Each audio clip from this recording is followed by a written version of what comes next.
I'm going to ask a favor of the current WFUV students. Could you please, at your next workshop, tell Bob Ahrens how to hold a microphone when he's talking to an audience?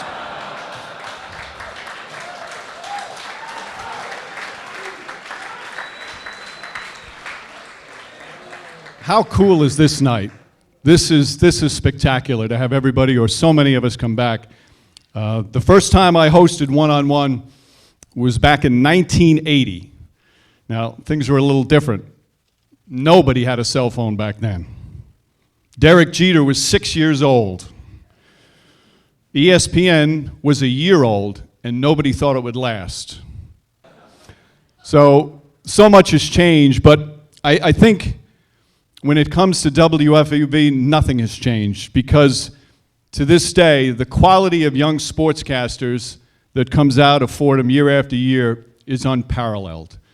The level of professionalism, the level of excellence is like, in my opinion, and I know I'm biased, is like no other college station in the country. And here's why. And this is the way I felt, and I'm pretty sure that many of you who followed and came before felt the same way. There was this standard that was set when Malcolm Moran and his colleagues began One-on-One and really began the sportscasting the way it is today at FUV. There was a standard that was set that when you were a freshman, you felt like you had this responsibility, this obligation to the upperclassmen. You didn't want to let them down. You didn't want to disappoint them.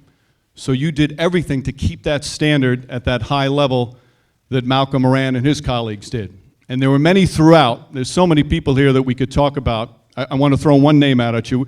Malcolm is obviously the founder. One-on-One for a while went to 2 nights. We always had the Sunday night, went to a second night. And the gentleman who is here, who made that happen, he never was on One-on-One as a host. He was the student program director, Chuck Yoakum. I want Chuck to stand up and wave.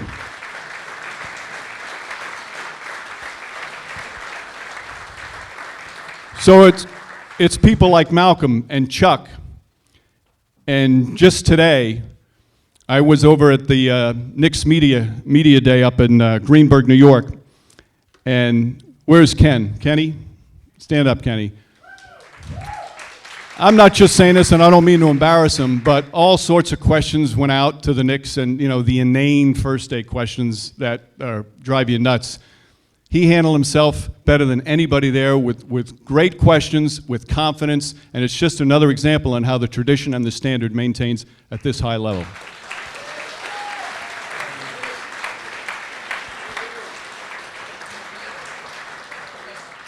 And when I was there with Michael Kay and Doug Mittler and Jimmy Johnson and all the guys, we ran the station. The students were in charge.